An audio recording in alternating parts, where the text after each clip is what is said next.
आपका क्या असेसमेंट है? अभी तक आपने स्टडी जितना किया है? मुझे लगता है कि ये एक बहुत बेहतरीन बजट रहा है।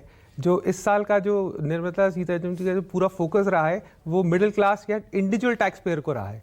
अगर आप याद करेंगे फाइनेंशियल ईयर 2019 में जो बजट आया था वो डेडिकेटेड था कॉर्पोरेट्स को। तब उनको बहुत बड़ा रिलीफ दिया था, 30% से 25% और 22%। कुछ मैन्युफैक्चरिंग सेगमेंट्स के लिए 15% की सौगात दी थी। उसी तरह आज जो निर्मला सीतारमण जी ने इंडिविजुअल टैक्स पेयर्स को जो रिलीफ दिया है, 7 लाख से जो 12 लाख की जो उन्होंने स्लैब रेट की दरें बढ़ाई हैं, तो मेरे हिसाब से जो आज आप शुरुआत में बात कर रहे थे कि नई मिडिल क्लास और जो उसकी जो प्रमाण और जो डेफिनेशन है, उन्होंने ही उसको पलट के रख दिया है। पहले लोग जो 50,000 रुपये कमाते थे उनको कहा जाता था, आज जो 12 लाख रुपए कमा रहा है आप उसके लिए सोचिए कितना बड़ा सौगात उसको दिया गया है। लाख रुपए का रिलीफ मिलना। आज हम सुबह जब डिस्कस कर रहे थे कि भाई विश लिस्ट क्या है, क्या चाहते हैं जो वित्त मंत्री हमें दे, तब सबकी आस्क यही थी कि 25-50 हज़ार रुपए का कुछ स्टैंडर्ड डिडक्शन बढ़ जाए या कुछ हो जाए। उन्होंने सबकी अपेक्षाओं को जिस तरीके से कहते कि जो उन्होंने एक जान डाली है मिडिल क्लास के, जोश भरा है उन्होंने, मेरे हिसाब से बहुत शानदार है। आप दिल्ली में रहते हैं? हाँ जी। ओके। तो दिल्ली में कितनी मिडिल क्लास होगी जी जो इसमें कवर होगी? आपका क्या रफ असेसमेंट क्या है? देखिए जी, अगर मेरे को दिल्ली की, मैं अगर आपको पहले पूरा वो बताता हूं कि अगर इंडिया की बात करें तो इंडिया में जो रिटर्न्स फाइल हुई थी इंडिविजुअल, वो करीबन 7.5 करोड़ रिटर्न्स फाइल हुई थी इस साल। जो जंप देखा गया था 20 से 22% का देखा गया ईयर ऑन ईयर। तो अगर उस लिहाज से देखा जाए, अगर आप दिल्ली की बात करें तो मुझे लगता है कि दिल्ली इंक्लूड्स एनसीआर। तो यहाँ पे जो हब है, जो वेतन से पैसा कमाते हैं, मुझे लगता है उस लोगों की तादाद थोड़ी ज़्यादा है और स्टेट्स के मुताबिक।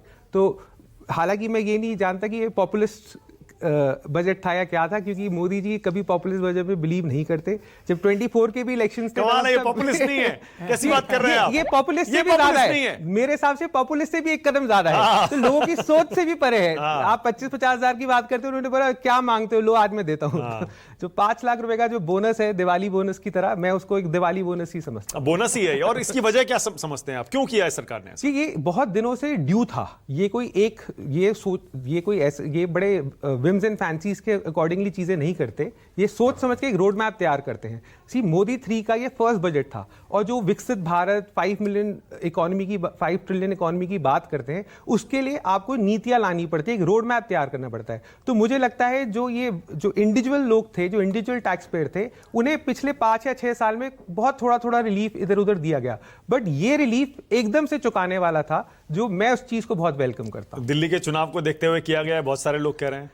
जी, फिर तो बिहार का भी चुनाव आने वाला है, बिहार को तो दिल्ली से भी ज्यादा दिया गया है। उसके मुताबिक कशिश बताइए, कितने लोग कवर होंगे, आपको क्या लगता है? देखिए, आप भी दिल्ली में रहते हैं? बिल्कुल, मैं भी दिल्ली में रहता हूँ। कवरेज का ऐसा है कि मेरे हिसाब से ये सिंप्लीफिकेशन जितना होगा उतने लोग आप ज्यादा कवर कर पाएंगे इनकम टैक्स में। पहले क्या होता था कि 5 लाख तक इनकम थी जो टैक्स फ्री थी, तो 5 लाख तक की रिटर्न फाइल करने वाले बहुत सारे लोग थे। उसे 7 लाख किया क्या, थोड़े और लोग ब्रॉडर उस ओरिजिन में आए। अब 12 लाख किया गया है तो और लोग आएंगे, और इस तरीके से गवर्नमेंट के पास जो है डाटाबेस क्रिएट हो रहा है। दूसरी चीज, जब किसी चीज का सिंप्लीफिकेशन होता है, उस सिंप्लीफिकेशन के लॉन्ग टर्म इफेक्ट्स होते हैं। पहले क्या था कि आपके पास कुछ आप डिडक्शंस ले लीजिए, उस डिडक्शंस में थोड़ी बहुत हेराफेरी होती थी। अभी जो लोग रिटर्न भरते हैं, टैक्स एक्सपर्ट्स हैं, सबको पता है पिछले हफ्ते क्या हुआ, पॉलिटिकल डोनेशन के ऊपर काफी बवाल हुआ। तो उस तरीके की चीजें रहती हैं। तो जितना सिंप्लीफाइड लॉ होगा उतनी ज्यादा कवरेज होगी, उतना आम इंसान ज्यादा कंफर्टेबल फील करेगा रिटर्न फाइल करने में, और गवर्नमेंट के पास जो इन्फॉर्मेशन का फ्लो है वो भी स्मूथ होगा। दूसरी चीज क्या है कि अब जैसे हमारा जीडीपी है, जीडीपी किस चीज पर निर्भर करता है? जीडीपी निर्भर करता है कि आपके पास हाथ में आमदनी कितनी है, वो आमदनी कैसे बढ़ेगी। अब जैसा कि मोहित जी ने भी कहा कि काफी सालों से ड्यू था, ये छोटे छोटे बदलाव आ रहे थे, और कभी कंपनीज के लिए कुछ आ गया, मिडिल मैन के लिए कुछ नहीं आया, मिडिल क्लास के लिए काफी टाइम से मिडिल क्लास के लिए ये ड्यू था। और ये जो 5 लाख बढ़ाया गया है, इसका लॉन्ग टर्म इफेक्ट मुझे लगता है होगा हमारे कंजम्पशन पे भी, और गवर्नमेंट को भी मुझे लगता है कि चुनावों में बेनिफिट जरूर करेगा ये।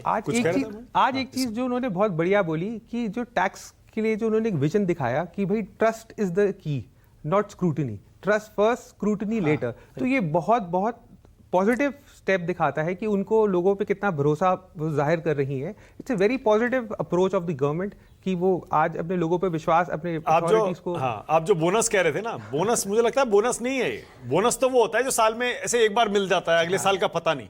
ये तो ऐसा लग रहा है कि आपकी सैलरी बढ़ा दी है। सैलरी बढ़ा दी है, इंक्रीमेंट। सर सही है ना कुंडू साहब, ये तो रेगुलर इनकम होगी ना अब एक तरह से। क्योंकि बढ़ाना आसान है, वापस नहीं कर सकता, वापस कोई नहीं कर वापस सकता। नहीं कर सकता। माना ये इसको रिवर्स तो हो नहीं सकता। मैं एक चीज बताऊं कि हमारे देश में गरीबी रेखा के 15 डेफिनेशन है, तो मिडिल क्लास के 75 से ज्यादा है, ठीक है। इसलिए हमें इसको डिफाइन करने की कोशिश न करके हम ये देखें कि 1 लाख रुपए पर मंथ पाने वाले लोग कहाँ रहते हैं।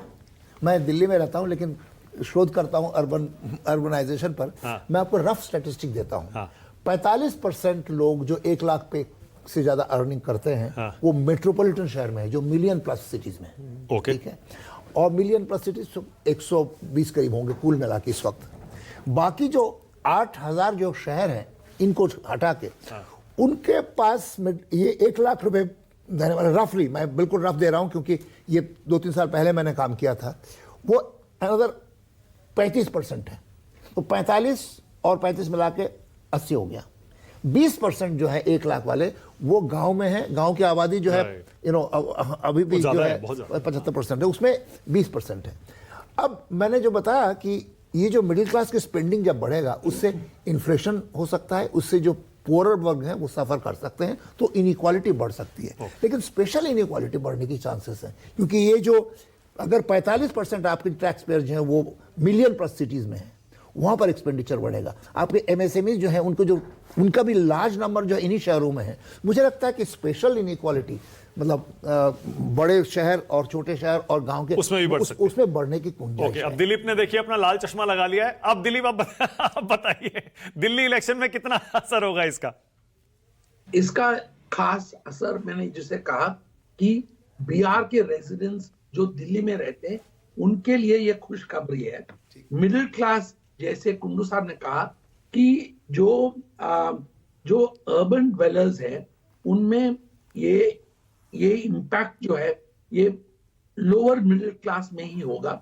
इसका जो परिणाम होगा, अगर इन्फ्लेशन हो या लोअर एक्सपेंडिचर हो हेल्थ केयर पे, उसका असर जो हम इस वक्त इनकम टैक्स के स्लैब में नहीं एनालाइज करते उनमें हो सकता है।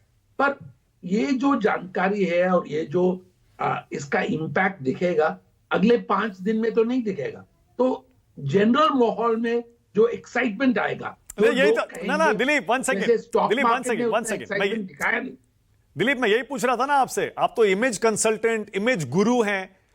मोदी जी की दिल्ली के इलेक्शन से 4 दिन पहले इमेज इससे बदलेगी ना? फील गुड फैक्टर तो एक आएगा ना मिडिल क्लास में। फील गुड फैक्टर के लिए ये बजट जो है बहुत इफेक्टिव टूल है। और जैसे मैंने कहा कि स्टॉक मार्केट ने इतना वेलकम नहीं किया, तब भी जो मूड है उसको बढ़ाने के लिए मंत्रियों के हाथ में एक अच्छा वेपन दिया गया कि हमने टैक्स कम किया, आप लोगों के लिए बेनिफिट होगा। ये सब कह के पॉलिटिकल एडवांटेज तो ले सकते हैं। मोदी गवर्नमेंट का जो इमेजरी है, देखिए 8 साल से निर्मला सीतारमण ही बजट पेश कर रहे हैं। ये 8वें बार में उनको समझ में आया कि मिडिल क्लास को बेनिफिट देना उचित है। तो मुझे लगता है कि देर आए दुरुस्त आए, पर तब भी इसमें कुछ खास फायदा जो इलेक्ट्रेट है दिल्ली का, उनमें फायदा होगा मुझे नहीं लगता।